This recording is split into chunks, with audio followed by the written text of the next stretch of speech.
പാലക്കാടിന്റെ സ്വന്തം യൂട്യൂബറായ ഫിറോസ് ചുട്ടിപ്പാറ ഒറ്റ ദിവസം കൊണ്ട് ഇന്ന് കാണുന്ന പണവും പ്രശസ്തിയിലേക്കും നടന്നു കയറിയ വ്യക്തിയല്ല. അതിന്റെ പിന്നിൽ വർഷങ്ങൾ നീണ്ടു നിൽക്കുന്ന കഠിനാധ്വാനമുണ്ട്. നമുക്ക് ആ കഥയൊന്നറിയാം. ഫിറോസ് ഏട്ടൻ അന്ന് പ്രായം 21. വെൽഡിംഗ് ആണ് തൊഴിൽ. അപ്പോഴാണ് സൗദിയിലേക്ക് പറക്കാൻ ഒരു അവസരം ലഭിക്കുന്നത്. ഫ്ലൈറ്റിൽ കയറണമെന്ന കുഞ്ഞുനാൾ മുതൽക്കുള്ള സ്വപ്നം യാഥാർത്ഥ്യമാക്കാൻ വേണ്ടി ആശാൻ സൗദിയിലേക്ക് പോകാൻ തീരുമാനിച്ചു. അങ്ങനെ നീണ്ട 5 വർഷക്കാലം സൗദിയിൽ ജോലി ചെയ്ത് 2012 തിരിച്ച് നാട്ടിലേക്ക് വരുന്നു. ശേഷം അവരുടെ പഞ്ചായത്തിന് അടുത്തായിട്ട് ഒരു ഫോട്ടോസ്റ്റാറ്റ് കട ആരംഭിക്കുന്നു. ഷോപ്പ് അത്യാവശ്യം ക്ലച്ച് പിടിച്ചു, വരുമാനവും ലഭിക്കാൻ തുടങ്ങി. അപ്പോഴാണ് യൂട്യൂബ് ഒന്ന് പരീക്ഷിക്കണമെന്ന ആഗ്രഹം മനസ്സിൽ കയറി കൂടുന്നത്. എന്നാൽ മുഖം കാണിച്ച് വീഡിയോ ചെയ്യാനുള്ള മടി കാരണം തൽക്കാലം പ്ലാന് വേണ്ടെന്ന് വെച്ചു. പകരം ഇ-കൊമേഴ്സിന്റെ അറിയാത്ത പരിപാടി ചെയ്ത് 5-6 ലക്ഷം രൂപ കടവും വരുത്തി വെച്ചു.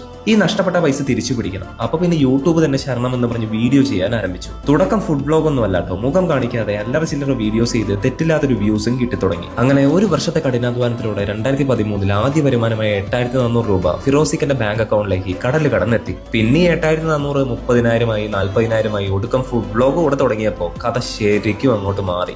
ഇവിടെ നമ്മൾ ശ്രദ്ധിക്കേണ്ട കാര്യം, ഫിറോസിക്ക ഫുഡിന്റെ വീഡിയോസ് ചെയ്യാൻ തുടങ്ങിയത് 2018 അതായത് നീണ്ട 5 വർഷം പല ശ്രമങ്ങൾക്കൊടുവിലാണ് അയാൾ തന്റെ ജീവിതത്തിന് ഗെയിം ചേഞ്ചിങ് ഐഡിയ എന്തെന്ന് മനസ്സിലാക്കിയത്. നമ്മുടെ സ്വന്തം ഫിറോസിക്കയുടെ ജീവിതത്തിൽ നിന്ന് നമുക്ക് ലഭിക്കുന്ന ഒരു പാഠമുണ്ട്. വിടാമുയർച്ചി വിശ്വരൂപ വെട്രി. അല്ലെങ്കിലും തല ഉയർത്തി നോക്കിയവരല്ലേ ഇന്ന് ആകാശം കണ്ടിട്ടുള്ളൂ.